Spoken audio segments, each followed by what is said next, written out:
birthday, son. We love you. Love you, Dad. Thanks, guys. Get some sleep and catch that plane, huh? Yeah, I'm gonna have to drive to Georgia first, but I'm shooting my podcast right now at midnight. Can you believe it? Happy birthday, son. Love you guys. Thanks for thinking of me. You were the first one to call. Love you guys. We love you. Thanks. Bye-bye. Miss you. Thanks for putting up with me. Love you guys. Love you. Love you, Toads. It's my birthday, officially. Yo, what's up? Billy Saveco here. Today is a very special day. It is my birthday. That's right, March 7th. Check the calendars, National Toad Day. Each birthday I try to challenge myself to do something different, go on a different adventure, change it up. This year we're gonna come out with a podcast. That's right, the Billy Toad Show, episode 1 is happening right now. What is it? We got the adventure of the toad, what is the toad life, and where did the toad start? Let's run it. About 10 years ago, I created the Toad Life. It was less of a creation and more of a definition to a philosophy I had been following my entire life. The Toad Life is a certain energy, a way of thinking. It's a vibe. It brings people together, lifts people up, pushes you to believe in yourself and encourage you to chase your dreams without fear. It's a contagious energy with a purpose to make people smile. That's a Toad Life coming from the Toad, but where did this all start? Let's get kicking with it. So the story of the Toad goes way back to when I was growing up, Erie, Pennsylvania. My dad was my coach for football, basketball, baseball, every sport.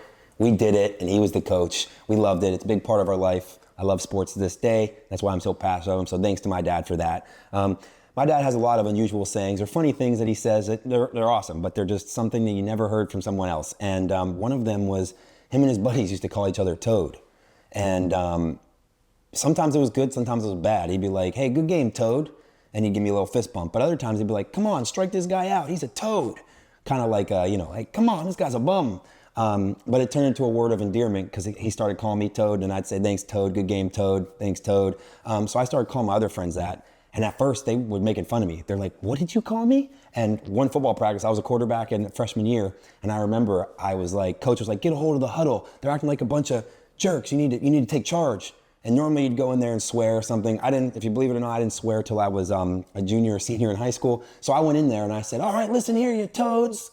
And they all started cracking up laughing. And I'm like, what? And the coach goes, are you serious? I told you to be serious. So he thought I was joking when I really was being serious. So I had to run the rest of practice. Those next couple days or weeks in school, kids were like, hey, Toad, hey, Toad. Instead of letting it bother me, it's a little lesson here. Instead of letting it bother me, I just said, what's up, Toad, back. So the hey Toad, from that kind of making fun of me turned into, hey Toad, want to grab a movie tonight? Hey Toad, need a ride home from practice? And I was like, sure, Toad. So anyways, they started calling me that. My Letterman jacket wrote Toad. My first car, the driver's license said Toad 21. People started getting me little like Toad trinkets or buttons or little like statues or things like that. And yeah, that's kind of where the nickname started. High school, my senior year, my football coach was like, Billy, you should run track. And I'm like, no way, I do not want to run. He's like, just do it for me. And that guy was the man. Played for the Green Bay Packers. He was just a legend. Was a quarterback. He was awesome. If he told me to jump off a cliff, I would do it because something down there was better. That's how much I trusted this guy. So there were only a couple weeks left in school. I did, I think, like 4 or 5, was it like 2 or 3 dual meets, districts, and then we qualified for states. And I'd never run before. I used to run and go to Dairy Queen and grab a Blizzard and then run back. I didn't like to run. So yeah, it wasn't my thing to do. So then I went to school at Duquesne for a hot second. Was going to be on the baseball team. They cut the program, never went there. Went to John Carroll in Cleveland, Ohio. Played baseball there for a semester. That didn't work out, didn't like that. So then I transferred to Penn State Barron, which is a branch campus of Penn State in Erie, Pennsylvania, my hometown. So my football coach in high school was also the pole coach there at Penn State Barron. And at first I was trying to play on the baseball team and they had already picked the team. And they're like, yeah, it's not gonna work out. Because that is my true passion. I love baseball, it's my favorite thing in the world. But sometimes God closes doors for reasons that opens new ones that lead you to opportunities that you never would have ever seen. And so he's like, yeah, come do track. And I'm like, I only ran like 5 races in high school. Why would I do it in college? And he's like, just do it, trust me. So I ended up running at this school, and I love the place. It's a great school. It's a Division III school, and my dream was to go D1. I was going to do whatever it take to make it happen, but this is a great place to start. This school track program was fairly new, so that means it was a little bit easier to crack into that top 10 list and to break some school records. So with that being said, I did have 7 school records when I left there. I had like the 4x2, I was on the 4x8, the 4x4, I was on like all these, the 1K, I had all these crazy records at this school, and it was really cool, and I'm like, wow, I'm starting to get good at this, I kind of like this. Anytime you get good at something, you kind of addicted to it, you kind of want more, and I'm like, this is cool. But I owed myself to go to Penn State. My dad went to Penn State, he's like, Billy, you need to go to Penn State too, it's the best ever. You know, this is basically a glorified high school. There was only like 3,000, 4,000 people at this Penn State branch campus. He's like, go to the big house, and I'm like, oh man, I don't know, you know, like this is pretty cool here. I like this. People know me. I like it. It's cool. And he's like, no, you can always come back. So what did I do? I started emailing that coach. Hi, I'm Billy, and I want to run on your team. And he's like, Billy, we're ranked 5th in the country. And he goes, good luck. You need to drop like 7 seconds or 8 seconds in the 800. And I'm like, I didn't know anything at the time. Again, I've only raced a handful of races. I'm like, oh, that'll be easy. I'll just sprint at the end. I was so naive. So then I started like running more, and I started emailing him, hey, just dropped a second. He's like, great, Billy, please let me know when you run 153. I'm like, okay. I was running 159s, by the way, at the time. So yes, it was literally kind of insane, but I didn't understand. So then I kept getting it a little lower, a little lower, a little lower. And then I'm like, well, I have to decide if I'm transferring to Penn State or not. So I'm like it was the end of semester. So I'm like, I'm doing it. I'm making the leap of faith. Was not on the team. I'm like, let's do it. Toads hop. They said, let's take the leap of faith and go to State College, Happy Valley. So I got there, and I believe in God. Everything happens for a reason. When at Penn State, you have to get housing very early, and I did not get it very early because I didn't know anyone up there. So I ended up staying at one of the only places left available. There was like 3 places available that you could still walk from campus that were not rented out for that year, and I stayed there. It was horrible. It was in the basement. It was a dump. It was gross. But I believe in God. Everything happens for a reason. It was 1 floor below 4 kids that were on the track team. So I would walk to the bus stop, and I saw their Penn State track book bags. And I was like, oh, I'm trying to make the team. I started asking them, hey, what was your workout today? What were you doing here? Oh, what about this? And they were like, who are you? And I'm like, oh, I'm Billy. I'm trying to make the team. And they probably thought I was one of those club guys. It's, you know, good luck, bro.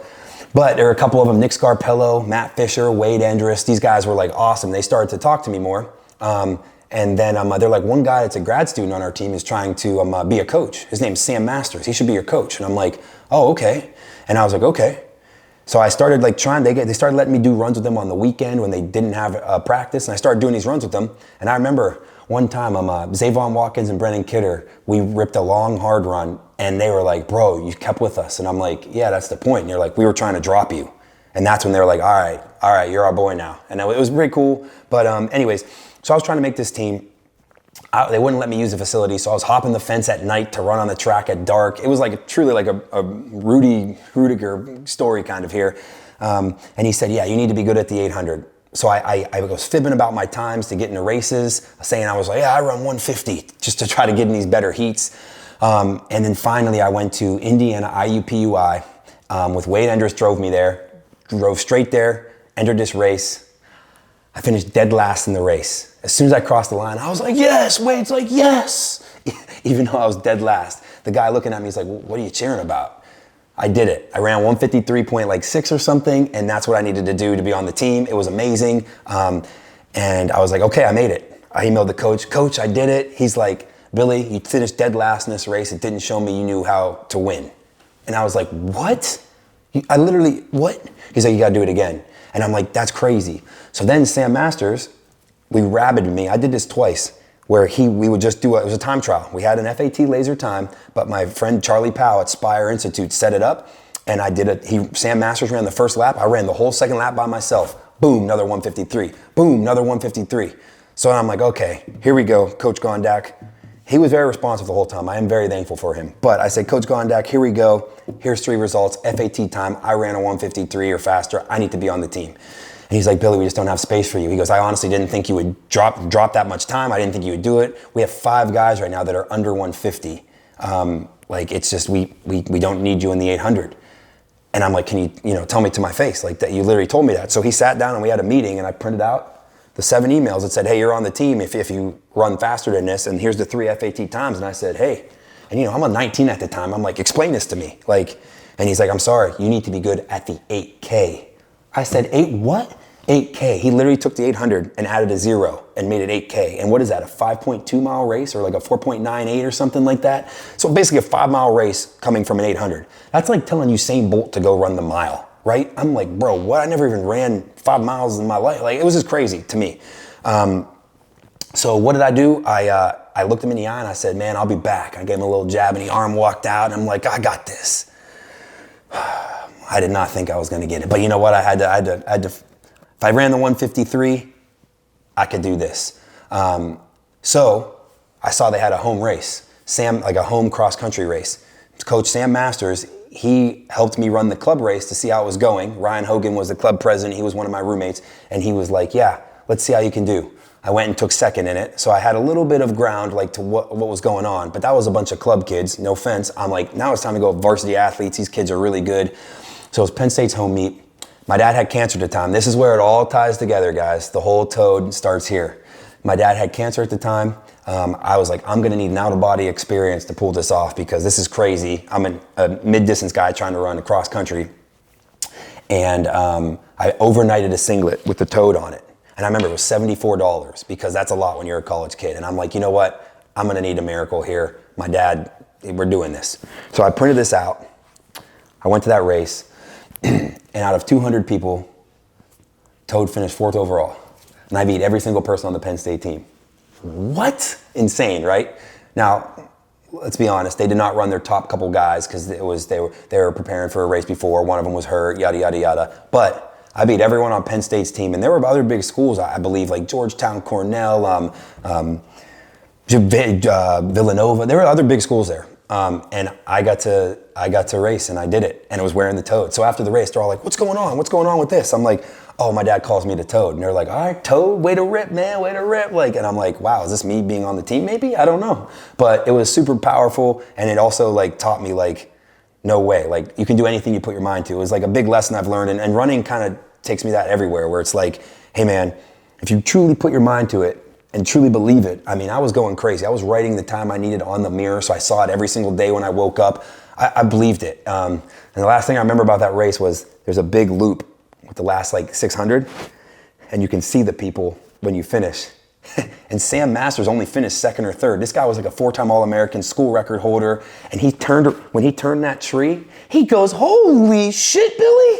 And I was like, what? And he's like, keep going. And I was like, that was insane. So it was a truly cool thing. I was on the way, my friend Ryan O'Reilly plays for professional hockey and we were on the way to go to I think he was playing for the Sabres at the time. And I got a call saying, hi, Billy, can you come in on Monday? And I was like, oh yeah, for what? And they're like, we just need to talk to you. And that was them basically giving me the call saying I'm gonna make the team. So it was really cool. So I made the team.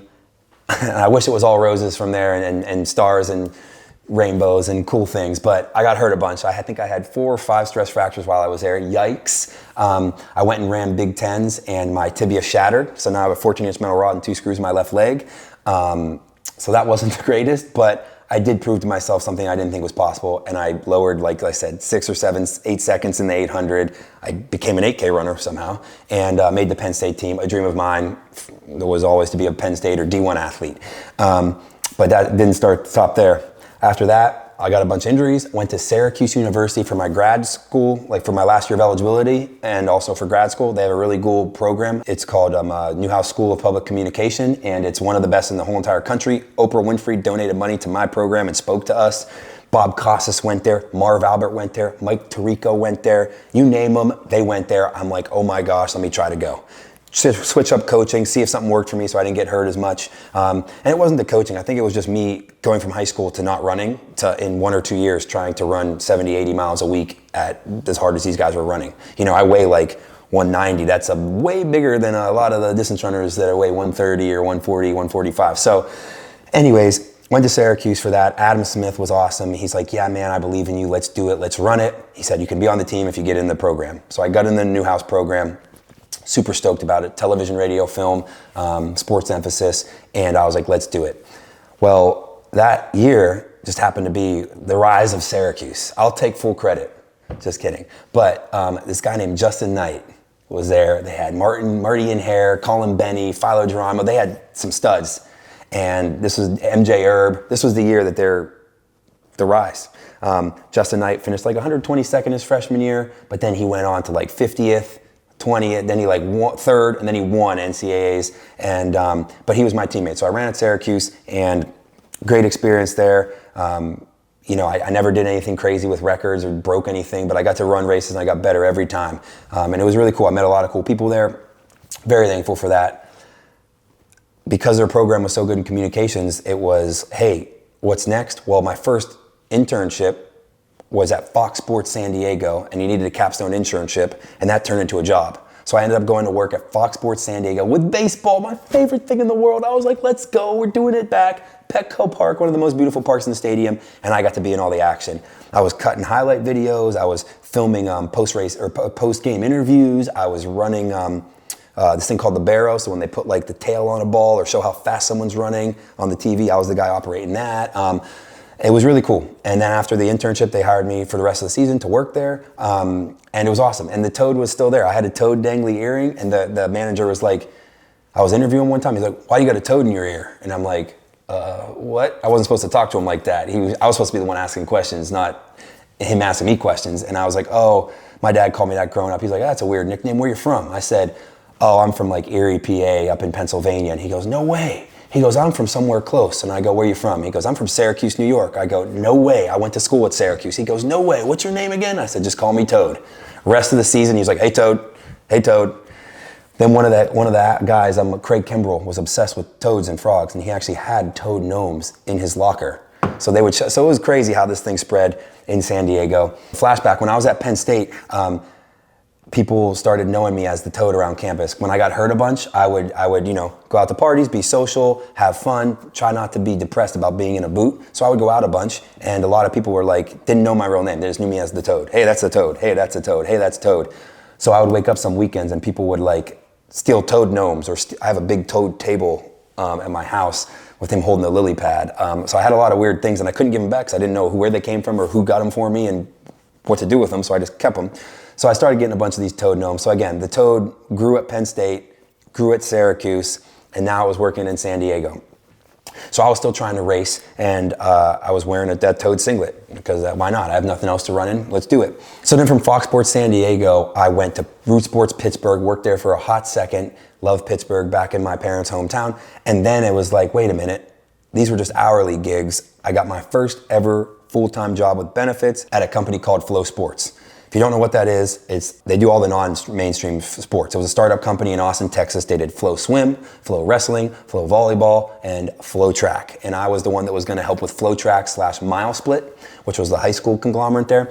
And I was always behind the camera up until this point. But they were like, hey man, you're gonna work at Mile Split, you're gonna do this and this and this, and every week you have to make this show called Run Junkie. And you have to be in front of the camera. I'm like, no way, Jose, I'm a behind the camera guy. And they're like, it's part of your job, you gotta do it.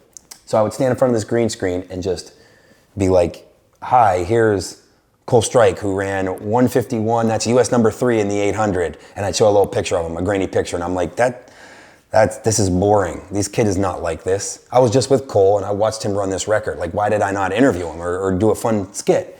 So I get inspiration. Again, I was just working at Fox Sports, Root Sports, ESPN. I love their commercials where they do little corny skits like Antonio Brown sitting at the reception desk because he's a wide receiver. Ha, ha, ha, right? Kind of funny. So I was like, wait a minute. So there's two that I remember that were some of the first ones was, one was Cooper Tier. This kid named Cooper Tier. You ever hear of him? He's kind of good now, huh? Well, back when he was in high school, he won Mount Sac. And his friend was Willie, and he had a ponytail, and he was a bigger dude like me.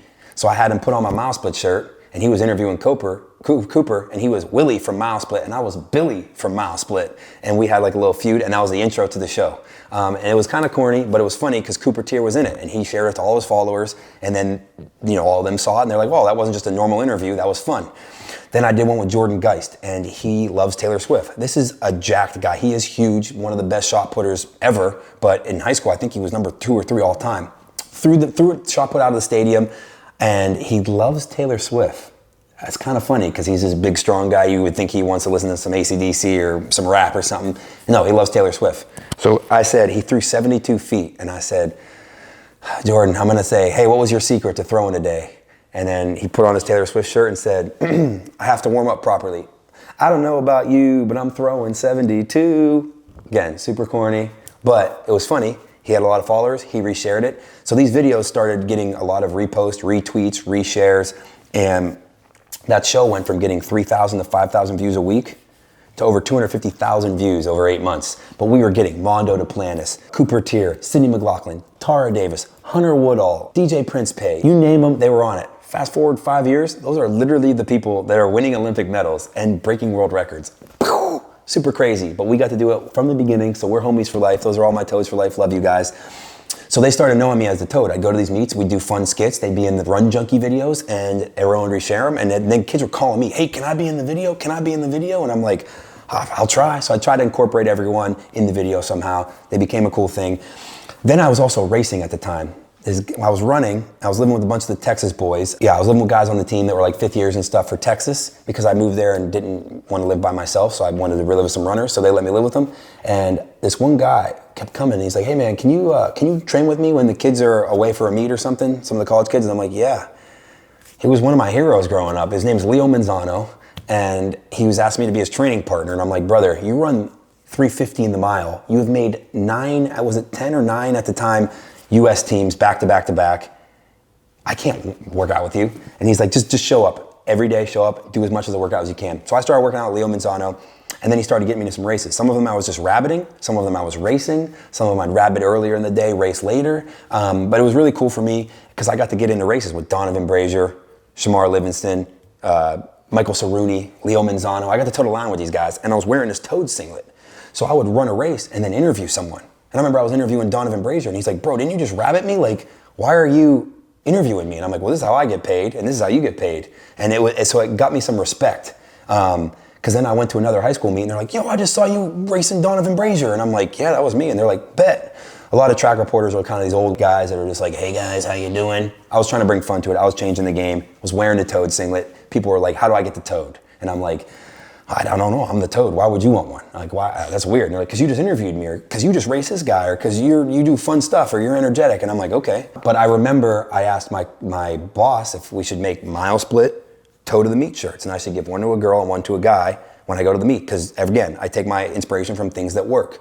John Gruden did the Gruden Grinder every Monday night, and he would give someone a Gruden Grinder visor and like a chicken wing or something, and that was cool. And then he'd interview him. I'm like, well, let me give them a mile split, put a little Toad on the patch or something on the back, and let's do it. And he's like, he said, dumbest effing idea I've ever heard. And I was like, wow, okay, are you sure? And he said, yeah. So I printed 25 of those, ended up passing some out, some people bought them, but it was like Brody Hasty, Cooper Tier, all those people we're talking about, they all had them. They were the first people to have the Toad shirts, and it kind of went off. They were wearing them. It started to pick up even more because I was racing in the Toad, I was interviewing people in the Toad, people were calling me the Toad. So it started picking up. So after a couple great years at Flow Sports and Mile Split, I decided to, part ways, go to New York City. And I was living in New York City, and I was running at the Armory, just running to work out. And the guy's like, hey, are you here for a meet? And I'm like, no. I'm like, what are you talking about? He's like, you're the guy that does those videos. I'm like, yeah, but I don't do that. I'm just here to run. And he goes, do you need a job? Literally within like 5 days of being there, he gave me a job. Started working at the Armory as the manager of social media and digital marketing. And I was covering all the events, had a little Toad patch on my hat, this and that. We started doing some of those same Run Junkie videos, but they were called like Armory Updates. And this one girl kept running, and she was just winning on these dual meets on a Wednesday, running 51 seconds in the 400 on a Tuesday, running 2:03 in the 800 on a random Thursday.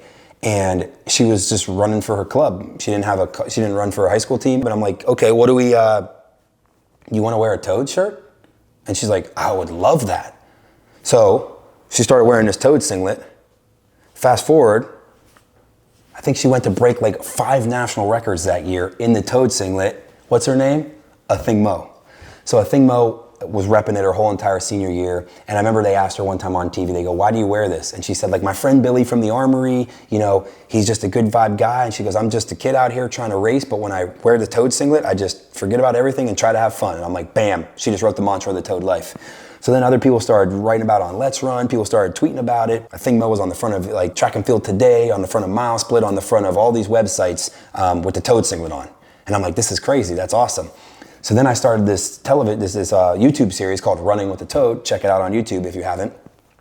And I got all my friends, because I went to Penn State, Syracuse, I raced some of these really cool people, to do some episodes. Well, very first one ever was one of my best buds. His name is Craig Engels, mustache and mullet. We shot one of those Running with the Toad videos where I just run next to him and talk to him and interview him and ask him fun questions. And then we had Justin Knight, we had Shelby Houlihan, Colleen Quigley, Nico Young, name them, we did it. It was awesome. Those were Running with the Toads. Those kind of blew up, brought the Toad to another level. COVID kind of hit. I had to leave the Armory. I was in Nashville, Tennessee. I bought an RV and said, let's go on the Toad tour. So I hired an intern, Carson Philbin.